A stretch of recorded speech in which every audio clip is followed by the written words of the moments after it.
할렐루야. 아멘. 다니엘은 예레미야 선지자가 예언했던 바벨론 70년 포로 생활에 관한 예언의 말씀을 깨닫고 오늘 본문에 보면 기도를 하기 시작했습니다. 왜 기도했을까요? 그가 기도한 이유는 그 해가 포로 생활의 마지막 해 70년이 되어서가 아니었습니다. 하나님이 70년 만에 마치겠다고 하셨으니까 하나님이 이 일에 대해서 응답해 주소서 하고 하는 기도도 아니었습니다. 우리는 보통 기도하면 어떻게 생각하냐면 하나님 앞에 내 사정과 소원을 아뢰고 하나님이 거기에 대해서 응답하시는 차원에서 생각하는 습관이 있습니다.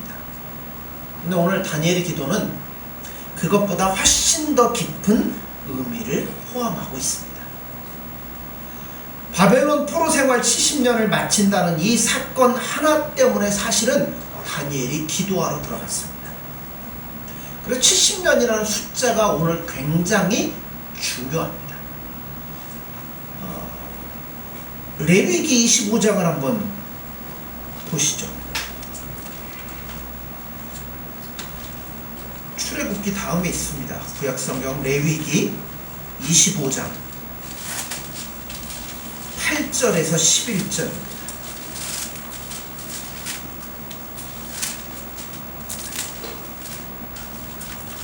레위기 25장 185쪽입니다. 8절에서 11절까지 보겠습니다. 같이 읽습니다. 너는 7 안식년을 계수할지니 이는 7년이 7번인즉 안식년 7번 동안 곧 49년이라. 7째 달 여름날은 속죄일이니 너는 뿔라팔 소리를 내되 전국에서 뿔라팔을 크게 불치며 너희는 50년째 해를 거룩하게 하여 그 땅에 있는 모든 주민을 위하여 자유를 공포하라. 이 해는 너희에게 희년이니 너희는 각각 자기의 소유지로 돌아가며 각각 자기의 가족에게로 돌아갈지며 그 50년째 해는 너희의 희년이니 너희는 파종하지 말며 스스로 난 것을 거두지 말며 가꾸지 아니한 포도를 거두지 말라. 아멘. 레위기 25장은 전부 안식일에 관한 이야기입니다. 그 중에서도 안식년에 관한 이야기를 다루고 있습니다. 자, 7년째가 되면 뭐가 선포되냐면 안식년이 선포됩니다. 그래서 7년씩 7번, 그럼 몇 년이에요? 49년. 49년째도 어떻게 보면 아직까지도 안식년입니다. 그런데 50년째는 뭐로 지킨다고요? 희년으로 지킵니다. 7이라는 숫자는 굉장히 중요합니다. 성경에서 하나님의 안식의 숫자며 완성의 숫자로서 7을 이야기합니다. 6일 동안 천지를 창조하시고 1회째 되는 날 쉬라는 요구와 함께 이 안식일이 선포되고 안식년이 선포됐습니다. 그래서 안식년을 7번 지키게 되면 49년이 돼요. 그런데 그럼 원래는 49년째를 희년이라고 해야 되는데 이걸 더 크게 기념하기 위해서 49년째는 그냥 안식년으로 지키고 50년째 되는 해 희년으로 지키게 됩니다. 구약에서는 77절, 다른 이름으로는 오순절이라는 절기가 있습니다. 오순절은 6월절로부터 며칠째? 49일째 되는 날입니다. 그럼 49절이지 왜 오순절이에요? 49절이라고 해야 되는데 오순절이라고 말합니다. 순이라는 것은 성의 10년을 얘기해요. 오순이면 뭐예요? 50년이죠.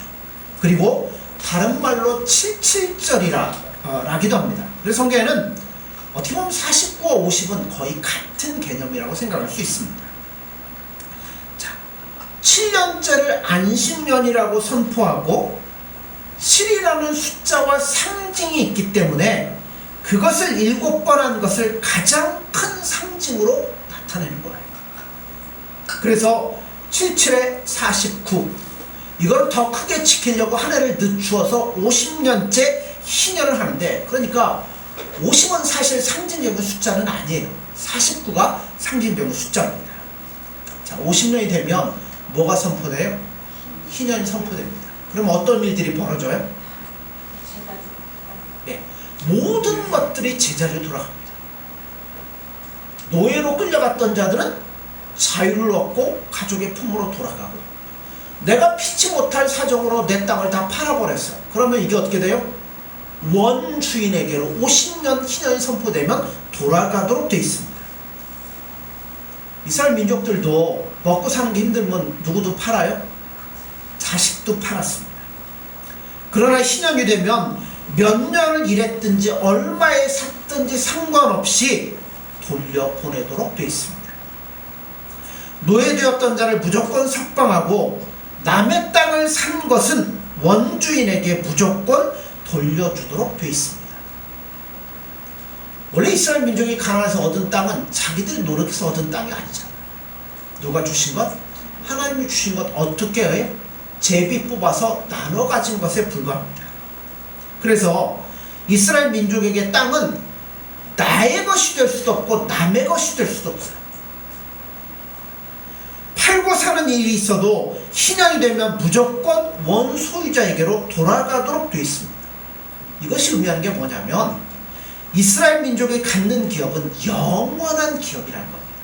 이거는 어디의 것을 보여주는 거냐면, 천국에 있는 우리가 누려야 될 영원한 기업을 설명해 주는 것에 불과하다는 겁니다. 이와 같은 관습이 안식년과 희년을 지킨 일에 연결이 되어 있습니다. 자, 안식년이 되면 누가 쉬어요? 예? 땅의 파종을 안 해요. 그럼 누가 쉬어요? 예? 농부도 쉬고 땅도 같이 쉬는 거예요.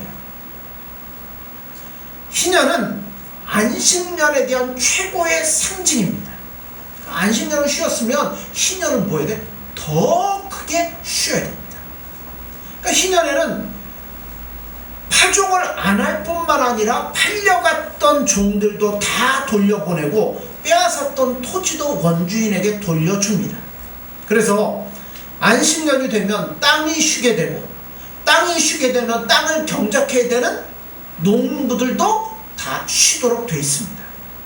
자, 예레미야로 가볼까요? 구약성경 예레미야 26장 40절에서 42절입니다. 1092 이쪽입니다. 92쪽이 아니고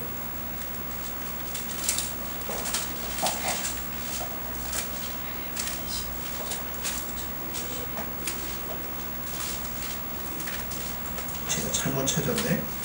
26장에 40절이 없는데,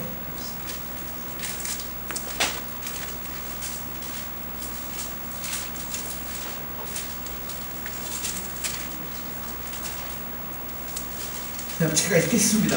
제가 성경을 기록하면서 잘못 기록했고 지금 생각이 안 나요. 자, 제가 그냥 읽겠습니다. 그들이 나를 거스른 잘못으로 자기의 죄악과 그들의 조상의 죄악을 자복하고, 또 그들이 내게 대항함으로 나도 그들에게 대항하여 내가 그들을 그들의 원수들의 땅으로 끌어갔음을 깨닫고, 그 할례 받지 아니한 그들의 마음이 낮아져서 그들의 죄악의 형벌을 기쁘게 받으면, 내가 야곱과 맺은 내 언약과 이삭과 맺은 내 언약을 기억하며 아브라함과 맺은 내 언약을 기억하고 그 땅을 기억하리라. 예레미야가 아니고 레위기였습니다. 자, 하나님은 이스라엘 백성들이 잘못을 할 때마다 뭘 보내시냐면 연병과 기근을 보내시거나 이방의 포로가 되도록 하셨다는 거예요. 그런데 43절 이하에 보면 이런 말씀이 있어요. 그들이 내 법도를 싫어하며 내 규례를 멸시하였으므로 그 땅을 떠나서 사람이 없을 때 그 땅은 황폐하여 안식을 누릴 것이요 그들은 자기 죄악의 형벌을 기쁘게 받으리라.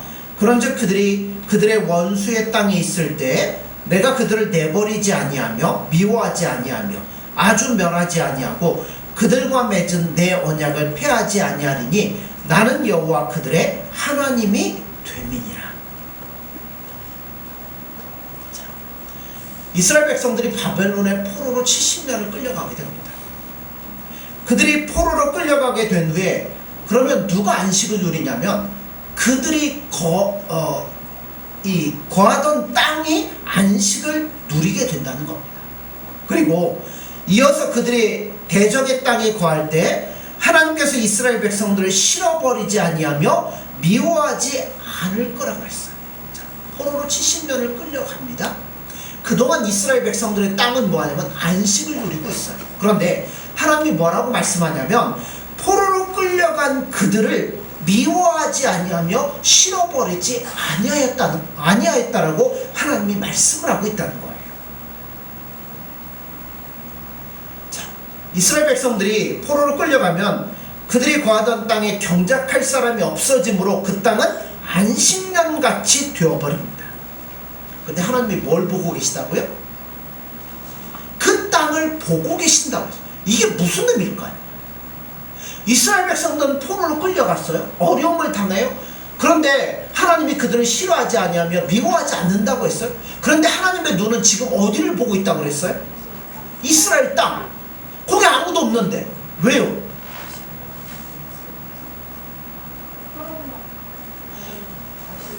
그 땅이 지금 뭐하고 있다고요? 안식을 누리고 있다고 그랬어요. 이 안식년의 법도는 누가 주신 거예요? 하나님이 주신 거라는 겁니다. 무슨 얘기냐면 비록 그들이 잘못함으로 그들을 형벌 가운데 내놓을지라도 하나님 이스라엘 백성들과 맺은 그 언약은 잊지 않고 계신다는 거예요. 그 얘기는 뭐예요? 다시금 그들을 회복시키겠다는 하나님의 약속이 그 땅 가운데 있다는 거예요. 다니엘서 9장 1절 2절에 보면 메대 족속 아수에로의 아들 다리오가 갈대아 나라 왕으로 세움을 받던 첫해 곧 그 통치 원년에 나 다니엘이 책을 통해 여호와의 말씀으로 선지자 예레미야에게 알려주신 그 연수를 깨달았나니 곧 예루살렘의 황폐함이 70년 만에 그치리라 하신 것이니라. 자, 이 말은 뭘 깨달았다는 거예요? 어려우시죠? 연수가 70년이 되었던 이제 우리가 해방될 때구나 라는 것을 깨달았다는 의미가 아닙니다. 왜 그러냐면 이스라엘 백성들 치고 그들의 포로 생활이 70년이 될 거라는 것을 모르는 사람은 아무도 없어요. 하나님이 선지자를 통해 다 이어다셨거든요. 그러니까 70년이 되면 다 뭐예요? 돌아간다는 것 알고 있습니다. 그러므로 다니엘이 깨달았던 이제 70년이 되었다 그거를 깨달았다는 의미가 아니에요. 70년이 뭔가를 깨달았다는 이야기예요. 이 70년 동안 이스라엘 백성들이 바벨론의 포로로 잡혀와 있는 관계로 이스라엘 나라가 안식년을 몇 번 누리겠습니까? 7번. 7번이요? 70년인데? 7년씩 10번을 누린다는 계산이 나오지만 지금은 포로 기간이라 다 포로로 끌려가서 땅이 계속 안식을 하고 있어요. 안식년 몇 번이에요? 70년이에요. 경작할 사람이 모두 끌려왔기 때문에 매해가 이스라엘 땅은 안식년이라는 겁니다. 여기서 상징하는 바는 7번 안식년을 누리면 희년인데 왜 70년이 될까 하는 거예요. 자, 이스라엘 백성은 왜 바벨론 포로 끌려갔어요? 하나님의 여호와의 말씀을 듣지 않고 그들이 범죄를 하고 하나님 앞에서 벗어났기 때문에 끌려간 거예요. 자, 끌려가는 동안 하나님 뭐 하시겠어요? 왜 끌어갔어요? 거기서 뭐 하라고요? 안식하라고. 바벨론 왜 포로로 끌려갔어요? 거기서 깨닫고 뉘우치고 돌이키라는 이야기예요. 그런데 7년 가지고는 이스라엘 백성들이 여러분 곤고히 하는데 채찍으로 쓰기에는 짧아요. 7년 갖고 안 되더라는 겁니다. 그러니까 거기에다가 10이라는 긴 시간이 필요하게 되는 거예요. 그래서 이게 70년이 되는 겁니다. 요한계시록에 나오는 그러니까 숫자가 어떻게 보면 상징성을 많이 갖고 있어요.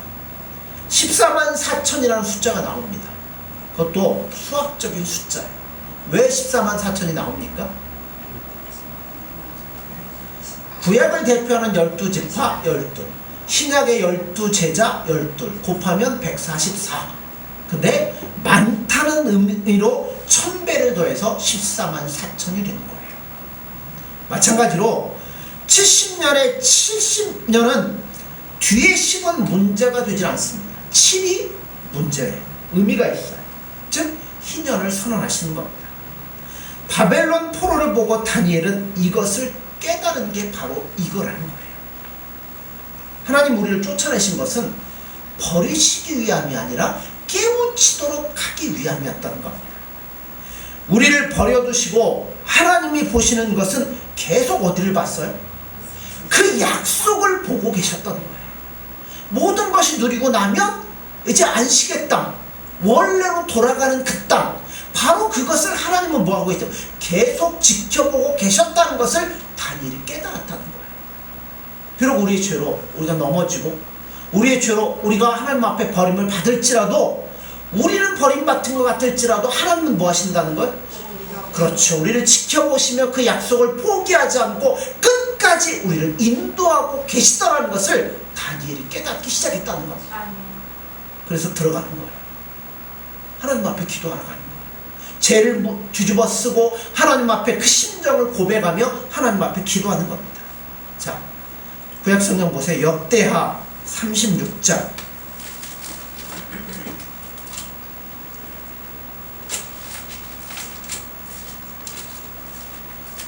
17절에서 21절입니다. 709쪽입니다. 구약성경 709쪽 역대하 36장 17절에서 21절입니다.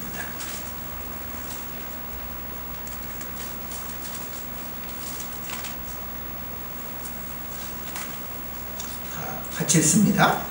하나님이 갈대아 왕의 손에 그들을 다 넘기심에 그가 와서 그들의 성전에서 칼로 청년들을 죽이며 청년 남녀와 노인과 병약한 사람을 긍휼히 여기지 아니하였으며 또 하나님의 전에 대소 그릇들과 여호와의 전에 보물과 왕과 방백들의 보물을 다 바벨론으로 가져가고 또 하나님의 전을 불사르며 예루살렘 성벽을 헐며 궁시를 불사르며 그들의 모든 귀한 그릇들을 부수고 칼에서 남은 자를 그가 바벨론으로 사로잡아 가매 무리가 거기서 갈대아 왕과 그의 자손의 노예가 되어 바사국이 통치할 때까지 이르니라. 이에 토지가 황폐하여 땅이 안식년을 누림같이 안식하며 70년을 지냈으니 여호와께서 예레미야의 입으로 하신 말씀이 이루어졌더라.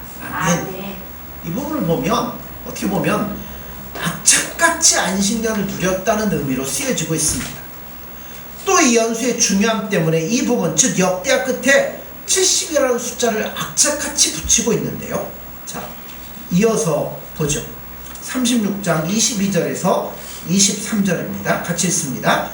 바사의 고레스 왕 원년에 여호와께서 예레미야의 입으로 하신 말씀을 이루시려고 여호와께서 바사의 고레스 왕의 마음을 감동시키심에 그가 온 나라에 공포도 하고 조서도 내려 이르되 바사 왕 고레스가 이같이 말하노니 하늘의 신 여호와께서 세상 만국을 내게 주셨고 나아가 명령하여 예루살렘에 성전을 건축하라 하셨나니 너희 중에 그의 백성 된 자는 다 올라갈지어다. 너희 하나님 여호와께서 함께 하시기를 원하노라 하였더라.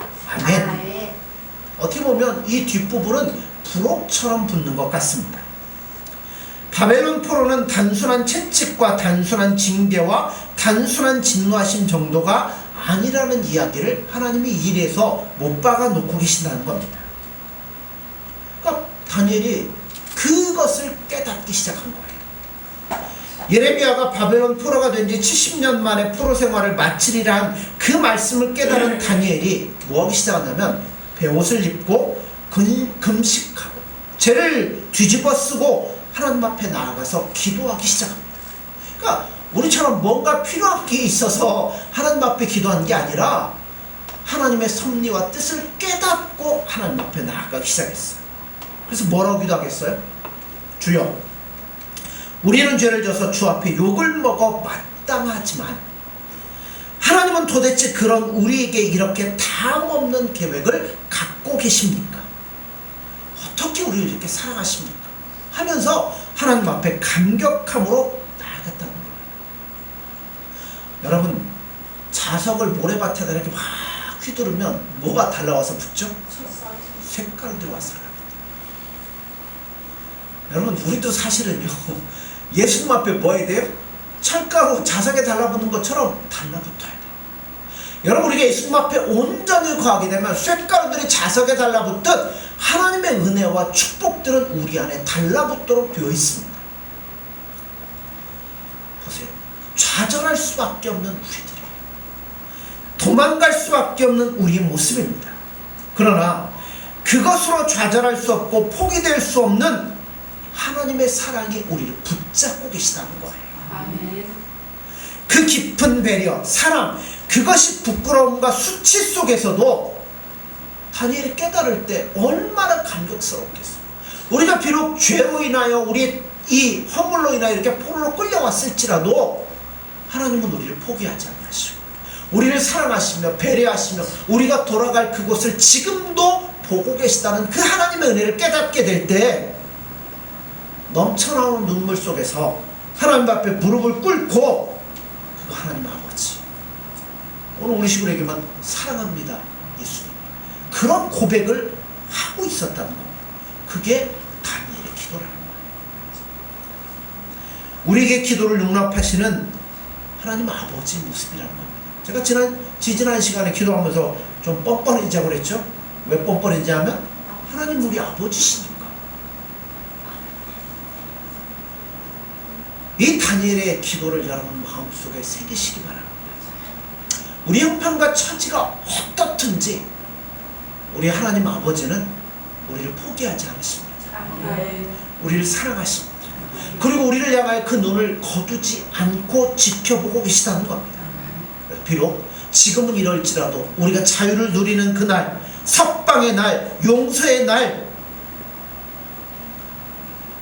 축복과 감사와 기쁨을 선포하시는 그 하나님 앞에 기도하며 나아갈 수 있는 특권이 우리에게 있다는 사실을 여러분 깨달으셔야 된다는 거예요. 여러분, 그 기도를 우리에게 주셨습니다. 그러므로 우리 뭐 소원, 뻔뻔하게 소원도 얘기해 주세요. 하나님 주신다고 하니까. 그러나 그 하나님을, 그 예수님을 바라보면서 우리가 이 감격과 특권을 잃어버리지 말고 이걸 통해서 더 주님의 사랑을 깨닫고 예수님의 계획을 깨닫고 그분의 인도하심과 선비하심을 깨달아서 다니엘처럼 감사함으로 감격함으로 예수님 앞에 나아갈 수 있는 저와 여러분들이 되어지기를 간절히 소원합니다. 기도하겠습니다. 예수님 사랑합니다. 감사합니다.